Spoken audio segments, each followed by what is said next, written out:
Today, I want to talk to you about why we as a generation are so very anxious. And honestly, it has to do with the way our cell phones are set up.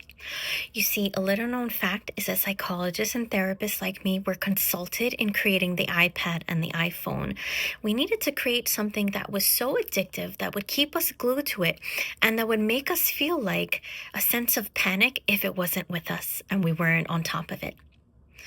And it's kind of insidious in the way that it does that. And the way that it does that is biologically.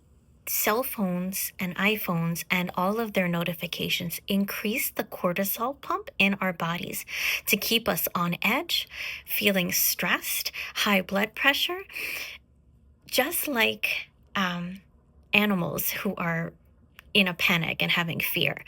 It essentially creates a reflex to that fear response, and I'm going to show you how. The way to understand this is an example of meerkats. Meerkats are these fuzzy little creatures that live on the plains and the prairie. And what they do is they have a very distinguished colony, very sophisticated colony of meerkats that have delegated jobs. One is a sentinel. His job is to have visual scanning of the sky for any kind of predators that are coming their way to make sure that this colony survives. Another one will have visual scanning of the prairie. Another one will have visual scanning, tactile scanning of the ground, looking for vibrations. Another will use sense of smell. And then there'll be three other jobs in the colony. One is to raise and rear all the infant meerkats. One is to forage for food for the colony. And the other is to create, burrow, and clean living spaces in which they live and hide in. But notice I said it's delegated. So no one is doing all of those jobs. Yet us humans are trying to do that. And furthermore, we're trying to do that while we're all pumped full of cortisol, the stress hormone, because of our cell phones.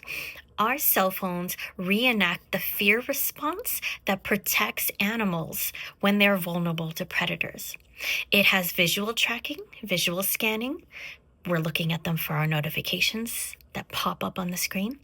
It has auditory notifications. So we're hearing our pings, we're hearing the doorbell, we're hearing, things are getting delivered, WhatsApp notifications over and over again from groups.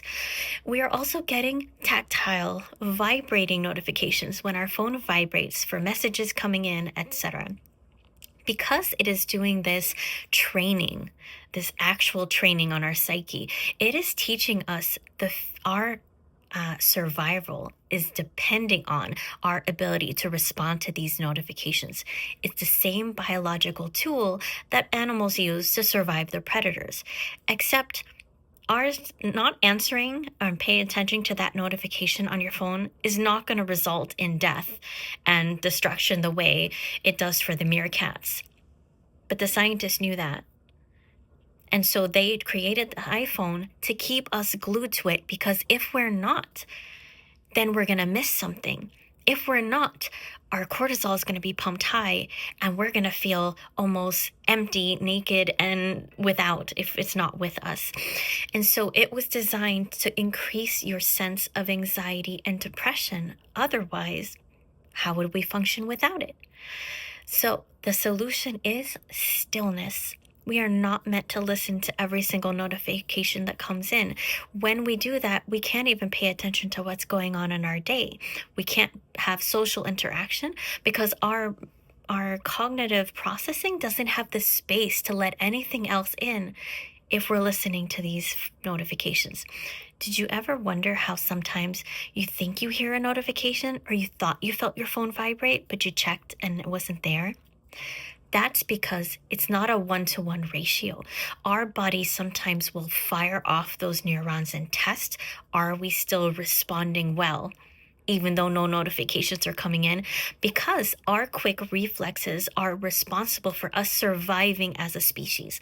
That animal instinct, it was capitalized by the creators of the iPad and the iPhone and other things that provide us notifications. And so if we're able to reduce the notifications, turn off the sounds, turn off the pop-ups, stop the vibrating so that we're not checking it every waking hour of the day, we will definitely be on the reduction of that cortisol hormone, which will then reduce our anxiety.